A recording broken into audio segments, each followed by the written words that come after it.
Lynn?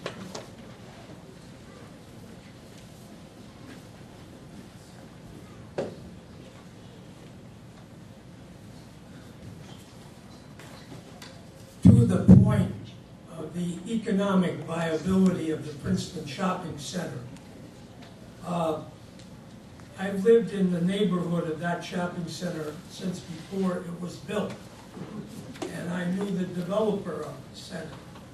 I've been, for 50 years, disappointed in the fact that it could be a much larger revenue source to the township and ultimately to Princeton, which ultimately will get rid of these artificial barriers of township and borough. But it's got to be there. We have to have a place to shop. And to see the number of stores that come and go means it's just been mediocre management of that center for 50 years. It could be top class, and it should be top class. Now, we need to think about how to get there. We know it's privately owned. We know they do upgrade from time to time. But this is not a top-notch center as it could be, and if it was, it would generate a lot more revenue for the whole region. Let's think of that as we move forward, because that's a big opportunity to get some more tax revenues.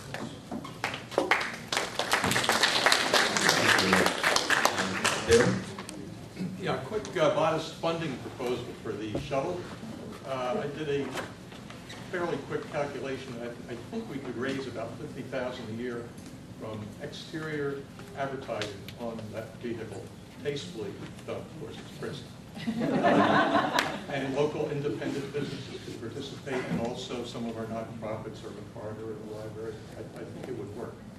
That brings up one of the ideas in a partnership which might take the form of a special improvement district could be that a community one-card type thing that would swipe in support that the students would use as well as the citizens, and that there could be ad sales guys going out in support of.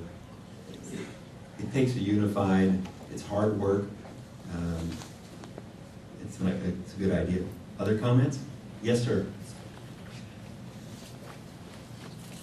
I'm an out-of-towner, so unlike most people here, I have to put the name of the town that I come from. But actually, this is sort of the town that I come from because I was one of those architecture students at Princeton that tried back in the 60s to come up with a solution for traffic around Princeton. It's a great project that we always had.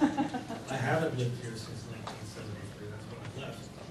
I've been pretty impressed with what's happened in the meantime, but I think the telling point here is when I got here, the parking garage across the street was a critical part of a downtown. Here in a place else.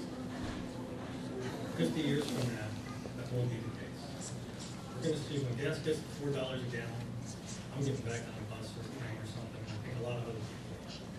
So the comments that we heard about the shopping center site, which were, the parking is such a critical element, it's going to be a very tough transition for us to go from you driving by in your car needing to see the parking space to you getting off the bus in the middle of a pedestrian energized space. You don't need to see parking spaces for that. I've always thought that parking lots were sort of like, cars all got together and decided they could make us behave so that they would all show up and hang out together. You go to a regional mall, you get out of your car, what you do, you walk away from it as fast as you can, spend all your time with people, and then you come back and you leave as fast as you can. So we're going to transform how we, the great thing about today for me was you were on that conversation about transportation in a huge way. Princeton's sort of always been ahead of the curve on a lot of those types of things, and I think it's the answer. Places that are going to make it tomorrow. So what do we have here now? We don't just have a parking garage. Parking garage is ancillary to what's really going on there. People are here in town. And putting people back in town more and more is going to make vital places. So I have to say that I listened to Professor Nelson back when I was a lot younger, talking about some dreams he had, and I just wrote him off as another one of those guys that is so far ahead of his time that I wish he could live to see it. Well, I think he may be getting to live to see it now, and it's great to have students showing the way here. So it's been a lot of fun. I appreciate the opportunity to be here.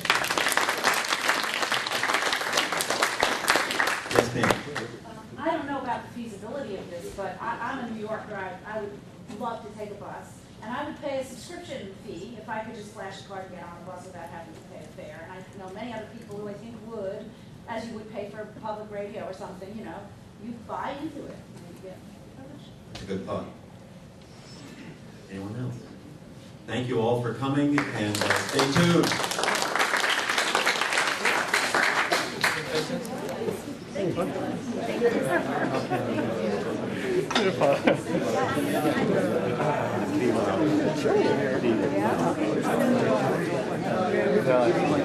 Yeah.